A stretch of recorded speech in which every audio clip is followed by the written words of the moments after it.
हे guys, मैं हूँ Charu. Welcome to law school. मैं आपको लॉ के टॉपिक्स करवा रही हूँ। आगे बढ़ने से पहले चैनल को सब्सक्राइब ज़रूर कर लीजिए और बेल आइकन को दबाना ना भूलें।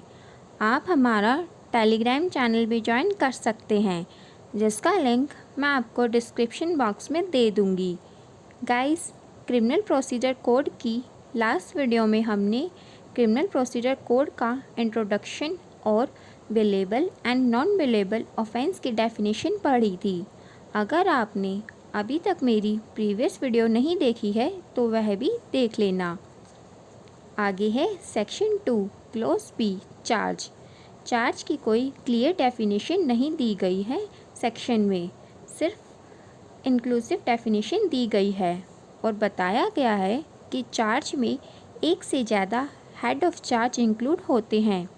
चार्ज को फ्रेम करने के लिए एक फॉर्मेट भी दिया गया है, जो कि बैरेक्ट के लास्ट में दिए गए फॉर्म्स में फॉर्म नंबर 32 में दिया गया है। क्रिमिनल प्रोसीजर कोड में अक्यूज़ को इन्फॉर्म करना ज़रूरी होता है कि उसे किस ऑफेंस के लिए चार्ज किया गया है। चार्ज फ्रेम करने का बेसिक पर्पस यही है कि अक्यूज़ को पता लग जाए कि उसे किस ऑफेंस के लिए चार्ज किया गया है, ताकि वह अपना डिफेंस तैयार कर सके। अक्यूज़ को केस की शुरुआत में ही इन्फॉर्म कर दिया जाता है कि उसे किस ऑफेंस के लिए चार्ज किया गया है। सभी अक्यूज़ पर्सन के पास राइट होता है जानने का कि प्रोसिक्यूशन ने उस पर किस ऑफेंस का चार्ज लगाया है।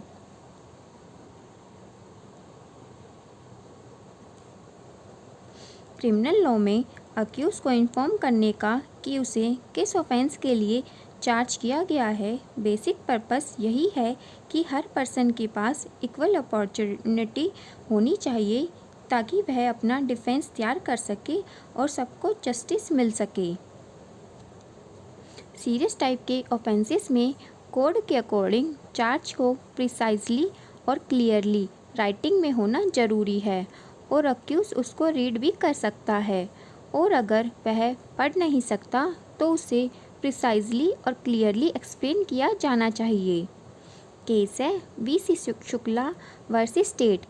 इस केस में कोर्ट ने हेल्ड किया था कि चार्ज को फ्रेम करने का बेसिक पर्पस अक्यूज़ को क्लियरली, अनएम्बिगुअसली और प्रिसाइजली इन्फॉर्म करना है कि उस पर किस ऑफेंस के लिए चार्ज लगाया गया है, ताकि वह अपने डिफेंस को प्रिपेयर कर सके। नेक्स्ट है section 2 close C cognizable offence.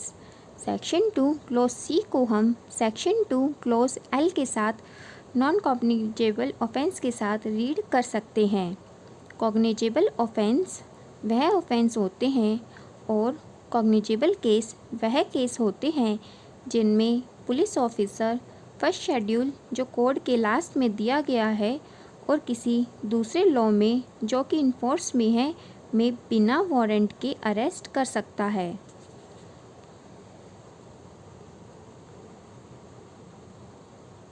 Cognizable offence usually serious nature के ऑफेंस होते हैं, जैसे वेजिंग और attempting to wage war, abetting the waging of war against the government of India, murder, rape, dowry death, kidnapping, theft, criminal breach of trust, unnatural offences etcetera. CrPC के section 154 में cognizable offence में police officer first information report means FIR receive कर सकती है।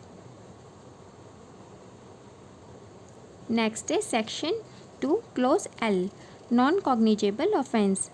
Non cognizable offences वह offences होते हैं और नॉन कॉग्निजेबल केसेस वह केसेस होते हैं जिनमें पुलिस ऑफिसर के पास अथॉरिटी नहीं होती बिना वारंट के अरेस्ट करने की।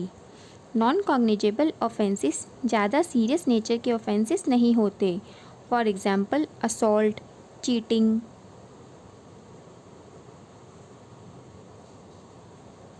Forgery etcetera.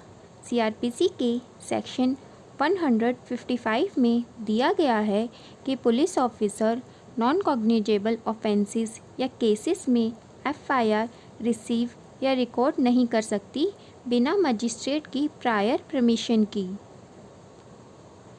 Non cognizable cases में पुलिस ऑफिसर को मजिस्ट्रेट की परमिशन लेना ज़रूरी होता है इन्वेस्टिगेशन शुरू होने से पहले। Difference between cognizable and non cognizable offences. First है, कॉग्निजेबल ऑफेंसेस में पुलिस ऑफिसर बिना वारंट के भी अक्यूज्ड को अरेस्ट कर सकता है, पर नॉन कॉग्निजेबल ऑफेंसेस में पुलिस ऑफिसर बिना वारंट के अरेस्ट नहीं कर सकता। सेकंड है, कॉग्निजेबल केसेस में पुलिस ऑफिसर प्रिलिमिनरी इन्वेस्टिगेशन शुरू कर सकता है बिना कोर्ट की परमिशन लिए या बिना एफआईआर रजिस्टर हुए। नॉन कॉग्निजेबल केसेस में बिना कोर्ट की परमिशन के पुलिस ऑफिसर इन्वेस्टिगेट नहीं कर सकता। थर्ड है, cognizable offences heinous means serious nature के ऑफेंसेस होते हैं, जैसे murder, rape, dowry death etcetera. Non cognizable offences कम सीरियस नेचर के क्राइम होते हैं, जैसे फोर्जरी, चीटिंग, डिफॉर्मेशन एक्सेट्रा।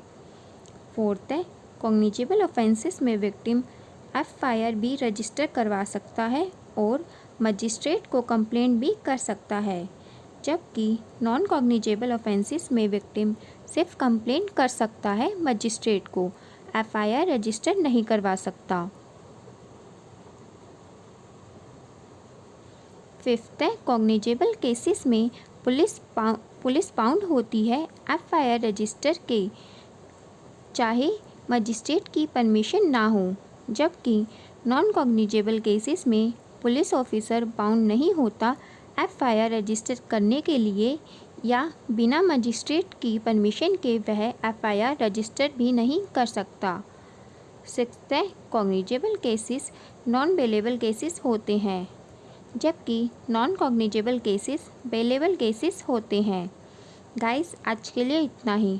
अगर आपका कोई क्वेश्चन हो या कोई डाउट हो तो आप मुझसे कमेंट बॉक्स में पूछ सकते हैं। क्रिमिनल प्रोसीजर कोड की नेक्स्ट वीडियो में हम कुछ और इम्पॉर्टेंट डेफिनेशंस के बारे में पढ़ेंगे। वीडियो अगर अच्छी लगी हो तो लाइक ज़रूर करना और अपने फ्रेंड्स के साथ शेयर करना मत भूलना। Thank you guys.